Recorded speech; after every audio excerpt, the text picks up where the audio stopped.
Hundreds of students from 3 Cape Town universities have marched on Parliament to raise grievances over what they say are discrepancies with NSFAS funding.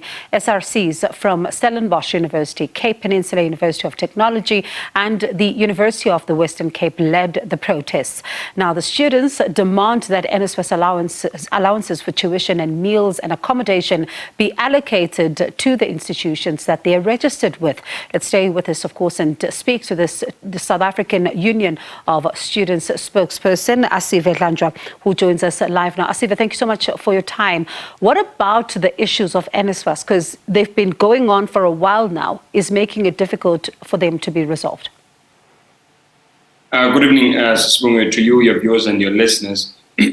I think we are still struggling with the direct payment system, in particular with the service providers. What is clear is that the service providers do not necessarily have the requisite capacity to be able to carry out these direct payments, albeit that we had agreed with the concept and the principle of an efficient and a timely direct payment system to students. But what we are seeing is in fact not that. Also, as it pertains to the charges, it goes against that which we had agreed on, that the students must not be charged. The students are being charged exorbitant fees. As we are sitting right now, we are still sitting with thousands of students that are seemingly have not been able to get their allowances due to the incompetence of the service providers that have been appointed by NSFAS. Okay, I'm going to get to those who could not get their allowances in just a moment. But Asive, I want us to talk about this issue because, firstly, there seems to be something going on here with the bank charges. The minister and some reports are saying that NSFAS had negotiated that these charges should be 12 Rand monthly, and the issue around the money transfer costs to other banks, of course, should also be excluded.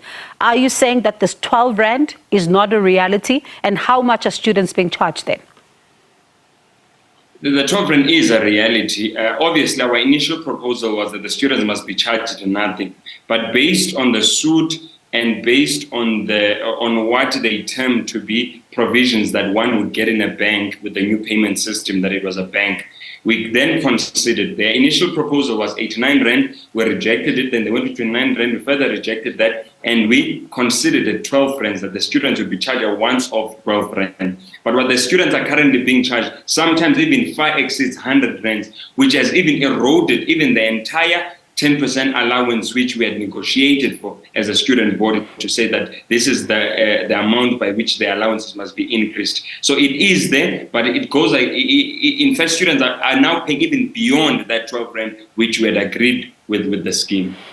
And let's then look at the issue of those who are not getting their allowances. What reasons are being given here? All right, so it's a range of reasons. The first one, what we are seeing, there are two culprits as far as we are concerned. The first one are the service providers, which are incompetent in the sense that they've not been able to get to the institutions, all institutions, and ensure that they onboard the students. The second one, there are universities that have deliberately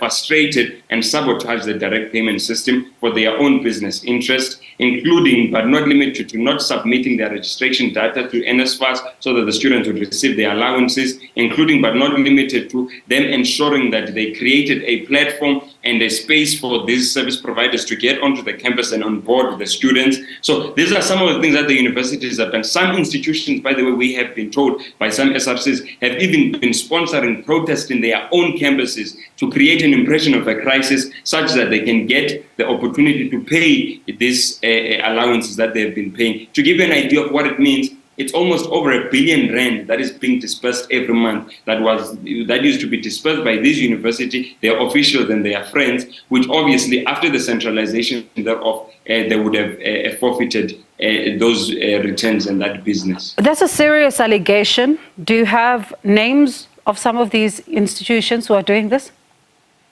Yes, it's a very serious allegation, and it's not a secret. For instance, I think about a few weeks back, WITS was sitting about with 37% of students' registration data that was not submitted. So we could get you the numbers, but there are. I mean the ones who are sponsoring the protests, as you alert. Yes, you see now, obviously, for us to be able to protect the identity and of those SRC presidents that have come forward, we are dealing with a matter that I can assure you We are also meeting with the department as it pertains to those allegations. But it would be very reckless of me, especially because those students are still within term. It would be very reckless of me because if I mention the institution, I'm more or less mentioning the SABC president. But I can tell you as a matter of fact, in fact, what can vindicate and show you that what we are saying and the truth in that. For instance, universities, when they had been responsible for the distribution of allowances, you will remember, for instance, Univen, up until May, not a single student had received their allowances. And yet all of a sudden, vice-chancellors have even wrote a statement, a political statement, calling for the return of these allowances, something that they have never done before, entered into the political arena. It's something that they've never done before. So it is clear, it's not a secret that the university, in fact, they have not hidden it themselves, that they are against the direct payment system. So we, as I have said, it's not an allegation, it is a fact. The institutions, that in fact, vice-chancellors also, whom we know, whom we have the evidence thereof, who paid for buses for students to go, for instance, from Eastern Cape all the way to the union buildings, putting at risk the lives of students. So this is what is currently happening in the Are you going to give us proof once you've done, you are done dealing with that in the private, spaces, as you say? Most definitely, we will.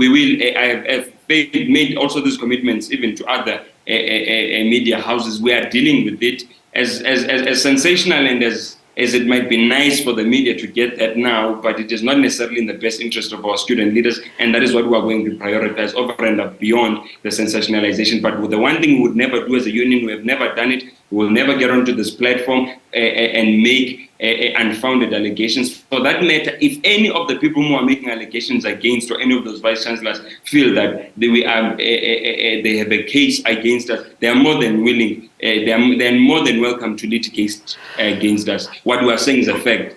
All right, and I hope you spill the beans here on SABC first before you move on to any other channel. But as a final one, very briefly, Asive, for someone who's watching tonight and they're wondering why this particular issue is such a big one, paint a picture for us of what it means for a student who does not receive an allowance per month. It's a crisis. It means that the student is not able to buy food, the student is not able to buy sanitary products, the student is not able to buy toiletries, and for some of the students, they even use this money to transport themselves to meet up with their academic obligations. For some students, regrettably, they have been using these funds to assist their parents who are not assisted and their family members. So this is income that has dried up, and at the core and at the basic level, it means that they are food insecure, they are not able to eat on a day-to-day basis. That is literally what it means at the crux of this matter.